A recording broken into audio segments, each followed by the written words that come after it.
Blast detected. Authorization granted. It saddens me to say conflict has become nothing more than artillery-style warfare. Despite my opposition to the notion, this is the current state of the game, and to come out on top, you gotta be willing to adapt. The current popular strategy among squads is to have the team utilize a skill build to control the map and force the enemy into their spawn. Then use the mortar turret that is able to fire into the opposing team spawn zone for the hammer and nail. So a group that can coordinate this offensive is almost guaranteed to win once the opposing team is cornered. When it comes down to the style of control build, it varies greatly from group to group. Some prefer to use status effects, some explosives, and some support with healing. None of these are the wrong way to get the job done, but all have the drawback of either being squishy or no offensive capabilities. For me though, I have a go-to set up for when the artillery comes out that forces the enemy back while helping my squad maintain the foothold. With the right setup, we can provide both devastating bombardments while greatly healing the armor of even most beefy of armor builds. Fair warning though, this is not an easy build to create. Finding two pieces of Gruppo with skill damage and repair skills already on it to allow the core to be rolled to a skill tier is hard to obtain. However, it's crucial to have them for the two-piece brand bonus granting explosive damage.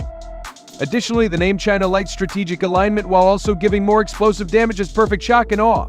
Since we're using the mortar turret that applies bleed, we can benefit from the talent's 20% skill damage and repair skills.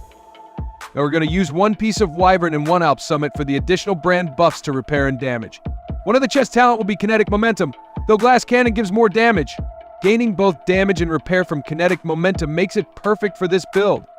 The amount of advantage you will generate using this build will quickly become apparent to the opposition, and you can bet you'll have a huge target on your head from there. Its situational awareness and communication are key. It's up to your squad to keep the enemy contained, because if you go down, they will have the whole team pushing them immediately. Maintaining the steady flow of heals is crucial to maintain the foothold. That's where the BTSU data gloves come in. The moment the Hive gets low, busted and get the overcharge. This will give the Hive turbo haste and be full in seconds, ready to be tossed back to your team. Also an option for getting the mortar back out quickly and suppressing the enemy if it were to be destroyed. Also, let's not forget that even though we're on a skill build, doesn't mean you can't join in on the DPS. The capacitor still packs a punch and should be used to help focus targets. It'll generously reward you with even more skill damage. Hilarious as it may be, the cooler is what I use as my secondary. When facing a status effect build, being able to soak your teammate down to help stop the effect has come in handy many times. Mastering this build requires some practice, monitoring everything from your ally's health to the enemy position, and then maintaining the bombardment while keeping an eye on your Hive charges and knowing when to overcharge is a lot to juggle. Then when your opponent begins to jam your skills and return artillery fire, it's not just your team's health you'll have to worry about, but with a little communication and perseverance you'll lead the team to victory.